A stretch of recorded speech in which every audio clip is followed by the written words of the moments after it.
This is the latest edition of mounts that has come available from Torque Work Centres, and it gives us the ability to mount a random orbital sander onto the Torque Work Centre platform.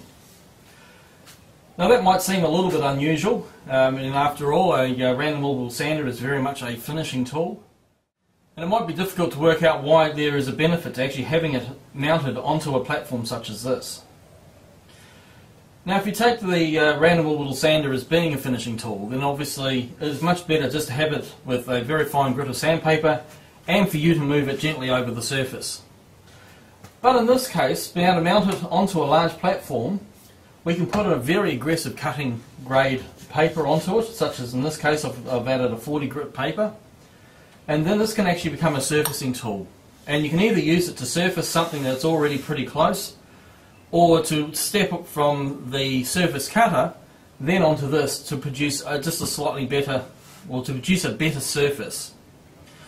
Now a random orbital sander normally has about 100 mil as its diameter, sometimes they're a little bit larger, but that's a sort of size. So if you've got a surface which has quite an undulation over quite a range, or quite a distance, the sander will actually follow that undulation and produce a smooth surface, although not one that's particularly flat. Obviously it will follow the contour of the timber over that sort of range. But when you mount it onto the Torque Work Centre, the tool is going to remain at the same level across the entire range of the Torque Work Centre itself. So now you've effectively got a sander with in this case, a 2.5 metre by 900 mil sized base. It's going to remain parallel over that entire range. So this really does become a surfacing tool in that orientation. So what I'm going to do now is just going to drop the tool down onto the surface, and I'm just going to continue to sand this piece of camphor laurel that I've got here.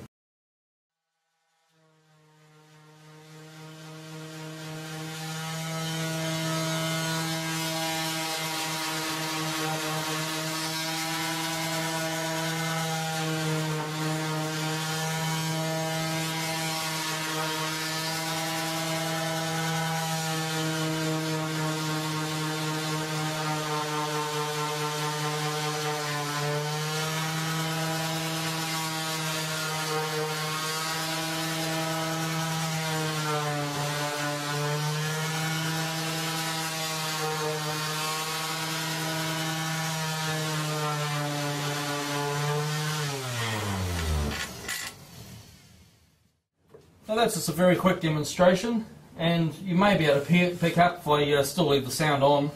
It's obviously kind of loud. You can actually hear it where it's making significant contact with the timber and really starting to work, and where it's drifting over low spots. Now it's obviously nowhere near as aggressive as using a router with a surfacing bit in it, but there again that may be very preferable too for certain timbers that are very much prone to tear out, or if you've just got that final little bit that you want to take down after the surfacing cut has done its job.